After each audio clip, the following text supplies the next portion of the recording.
Bueno, vamos a estrenar esta nueva sección, a pie de calle.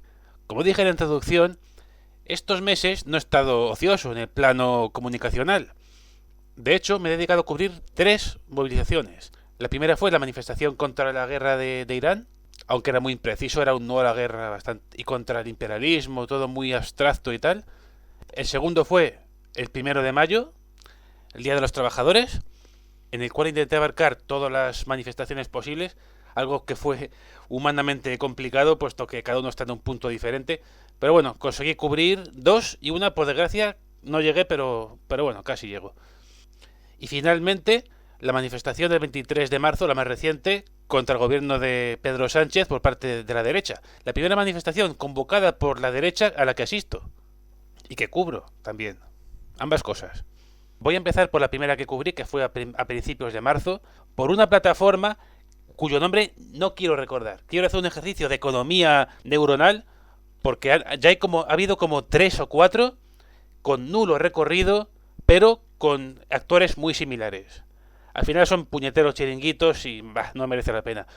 Nombres grandilocuentes, pomposos y huecas. O sea que sí que quisiera hacer una fe de ratas.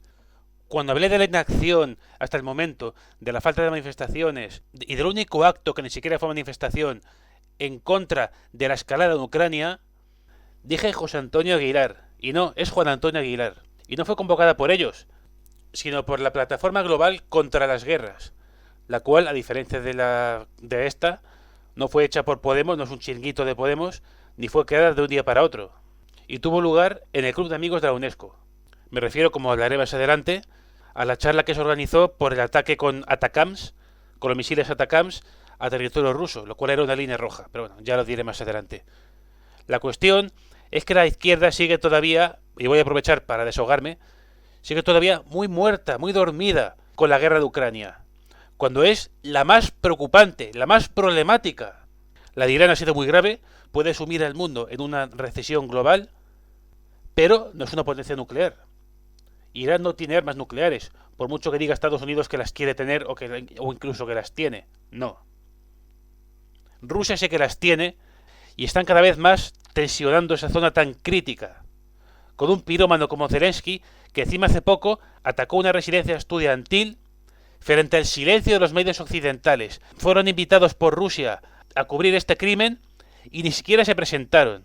El régimen de Maidán es un monstruo y tanto como él lo son los medios occidentales y los gobiernos que apoyan a estos bárbaros. Esto no es nada desconocido para el pueblo del Donbass. Desde 2014 bombardean zonas civiles y jamás, repito, jamás han dejado de hacerlo. Tanto el pueblo del Donbass como los que hemos seguido este conflicto desde 2014 sabemos de sobra cómo se la gasta este régimen que tiene como héroes nacionales a ultranacionalistas y colaboracionistas nazis. Por si fuera poco, varios países y varias capitales y varias empresas europeas fabrican drones que matan día sí y día también civiles rusos. Incluso versiones rusas dicen que los drones, para eludir la defensa antiaérea, pasan por territorio OTAN, pasan por Polonia y los países bálticos. La otra versión dice que no, que realmente lo que hace Rusia es desviar los drones hacia dicho territorio. Sea como fuere, están jugando con fuego y un día nos podemos quemar. Si aún no nos hemos quemado, es porque Rusia sigue consiguiendo sus objetivos en el campo de batalla, que se vería amenazado por una guerra directa contra la OTAN, incluso sin tener en cuenta la destrucción mutua asegurada, claro. Lo demás, pues bueno, ya lo comenté en el editorial, así que tampoco voy a extenderme. Sí que quiero añadir, por último, que este trabajo de campo, que empecé de forma torpe, pues porque, bueno, no tenía experiencia, quise buscar las cosquillas y creo su error, no estamos en época para hacer eso. Aunque bueno, voy a decir en mi defensa que era una pregunta pertinente. Como ya diré en la cobertura, ellos mismos, sus líderes, señalaron la hipocresía de Pedro Sánchez por enviar una fragata a Chipre para proteger una base británica. Esa base, bueno, tuvo un perfil bajo durante la ofensiva. Pero imaginémonos que ese perfil aumenta. Imaginemos que Reino Unido da el visto bueno a ataques a Irán por parte de Estados Unidos desde esa base. España automáticamente, junto con el resto de las tropas enviadas por la Unión Europea, que no por la OTAN, hubiese sido parte del conflicto, evidenciando, primero, la hipocresía del gobierno español, su doble juego, y segundo, hubiese demostrado que oponerse a la OTAN no es suficiente, que como folclore está muy bien, pero hay que oponerse a la Unión Europea, que es cada vez más militarista. Pero claro, los sillones son muy cómodos. Pero bueno, en todo caso, esta experiencia me demostró cómo hasta la gente podemita, hasta la gente que va muy de radical tal, en realidad apoyan a Pedro Sánchez y le votarían en las próximas elecciones. Y no me extraña, porque Pedro Sánchez se ha hecho el abanderado de todas las causas izquierdistas, desde la causa palestina, la causa antifascista abstracta. Lo de la OTAN no, él es otanista a tope, pero da igual porque al final es puro folclore. La izquierda interseccional enarbola el no a la OTAN cuando le interesa, pero en realidad gestiona gobiernos otanistas, y esto se vio claramente cuando gobernó con el PSOE en un gobierno de la OTAN, aplaudiendo a Zelensky, encabezando protestas contra la OTAN a raíz de su cumbre en Madrid, pero gestionando dicho gobierno. En fin, una vergüenza, y ahora que un sector de ellos no está en el gobierno, pues más fácil todavía hacer demagogia con esto. Pero lo dicho, Pedro Sánchez ha entendido a la perfección cómo funciona la izquierda interseccional, su carácter, su naturaleza performativa, y él es el rey de la performance. Ya dije que Pedro Sánchez es un vampiro de votos para la izquierda, de modo que estarán frotándose las manos, sobre todo Podemos, por la imputación a Rodríguez Zapatero, para ver si algunos izquierdistas desencantados les votan a ellos. Pero claro, ellos estaban en el gobierno durante las fechas de muchos eventos mencionados. Coño, que el Consejo de Ministros es un órgano colegiado, tiene que haber unanimidad, y había ministros del Podemos y del resto de partidos. Y ahora pasamos a la segunda cobertura que hice, el 1 de mayo. Aquí no voy a hacer mucho preámbulo, porque realmente es lo que es. Ir por las distintas manifestaciones para intentar cubrirlas y ofrecer la mejor perspectiva posible dentro de mis limitadas posibilidades. Si acaso sí que voy a decir, como vais a notar, que me dio muchísima rabia la manifestación interseccional.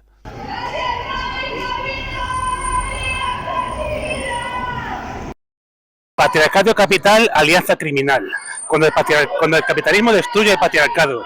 Lo dicho, esta gente tiene la línea más errónea posible, que en la práctica solamente enfrenta a hombres y a mujeres. Es que no hay manera, ¿eh? En fin, vamos a ver. Papeles para todes. Para todes. Alguien de Afganistán, cuando diga el todes, ya verás lo que te va a decir. En fin, qué desastre, de verdad. Papeles para todes. Madre mía, chaval. Ya sabéis que en este canal el enemigo número 1 es la interseccionalidad. Es la barrera que nos impide organizarnos al margen de este sistema y de esta lógica y de poder adquirir un entendimiento superior. No son los únicos, en el tintero vamos a ver otra lacra también, pero es la principal barrera porque son los más militantes. Son quienes han parasitado las estructuras organizativas que tenía la clase obrera antes de su disolución. Quienes van a poner el último clavo en el ataúd a este movimiento obrero, por desgracia. Y es que me dan rabia porque creen que la interseccionalidad y el movimiento obrero son compatibles, y en absoluto, no lo son. Me estoy acordando de la discusión que tuve con cierta persona cercana, sobre la que no daré más pistas sobre su identidad. Ella decía que la lucha de clases prácticamente había muerto, que la clase obrera, no me acuerdo si decía que no existía, pero que ya no era el sujeto revolucionario. De hecho, esta discusión tuvo lugar durante la huelga de los estibadores de 2014, que fue cuando se pusieron en pie de guerra por la liberalización del sector. En ese momento, esta persona de la que hablo, a la que tenía yo muy de izquierdas, muy revolucionaria, esta persona en años anteriores había votado a partidos mucho más marginales que yo, mucho más aparentemente a la izquierda y revolucionarios. Cuando ella votaba a estos partidos, yo votaba sistémico, yo votaba PSOE, yo votaba Izquierda Unida, y esta persona no. Y de hecho, cuando yo le decía mi voto, me insinuaba, ¿no preferirías votar a partidos más radicales? Pues yo, que para 2014 ya me había radicalizado, entre muchas comillas, eso sí, porque estaba empezando a dejarme influenciar por grupos políticos insertos en el espacio político interseccional, aunque aún no lo sabía y de todos modos todavía no se había perfilado del todo, pues me decía que esa huelga le parecía mal, que eran egoístas, que eran privilegiados, lo cual me chocó muchísimo, porque eso es lo que decían los liberales, es lo que decían los derechistas en esa época. Pero es que iba más allá. Ella me venía con que los obreros eran privilegiados y la clase revolucionaria era el lumpenproletariado. El lumpen, palabras textuales suyas, de hecho. Pero fijaos lo que os digo. Respeto más esa postura, aunque me dé bastante asco, que la del obrerismo interseccional. Porque al menos la primera va de frente, mientras que la segunda dicen estar con la clase obrera, pero les apuñalan por la espalda. Apoyan todo lo que la disgrega, todo lo que la destruye. Secundan todas las ideas de la academia, pequeño burguesas, que en realidad priva al pueblo de unas herramientas científicas, materialistas y dialécticas que permitan ver la realidad tal como es, con todas sus contradicciones, y transformarla. Dicen apoyar a la clase obrera, y de hecho lo hacen en algunos conflictos en los que a veces incluso llegan a ganar o tener resultados positivos, pero a la hora de la verdad se ponen al lado del lumpen, y hacen marchas en pro del lumpen que tanto jode a la clase obrera en los barrios. Concretamente tienen fetiche con el lumpen racializado. Y como ya dije antes, usurpan estructuras organizativas obreras tradicionales y las pudren por dentro. Para radicalizarte, para politizarte de verdad, el primer paso fundamental es independizarte del PSOE, de Izquierda Unida, de Podemos, de Sumar y de toda esta gente. Pero luego tienes un segundo muro, que muchos no ven, que es el del espacio político interseccional, en el que muchos se quedan estancados, apoyando la agenda del capital financiero sin saberlo. Por último, voy a hablar de la cobertura que hice de la manifestación contra Pedro Sánchez. La primera manifestación de derechas a la que fui, nada más y nada menos. Y la primera que cubrí, ambas cosas. La verdad es que qué diferencia, ¿eh? Yo llevo toda mi vida yendo a manifestaciones de izquierdas, toda mi vida. Y la diferencia es abismal con las de derechas, ¿eh? Ya no hablo solamente de estética, sino de consignas, de puesta en escena, de cánticos, de absolutamente todo. Es todo muy distinto. Las dos Españas sigue siendo algo muy real hoy en día. Es que no tienen nada que ver la una con la otra, absolutamente nada.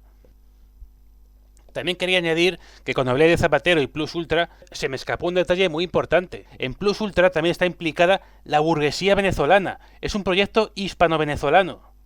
La boliburguesía y los sectores del gobierno bolivariano están también ahí pringaos. Los intereses de capital, al parecer, de Zapatero y de otros sectores del PSOE y del gobierno y de sus redes clientelares con la burguesía y la oligarquía venezolana es algo que está bastante claro. Y veremos a dónde desemboca todo esto.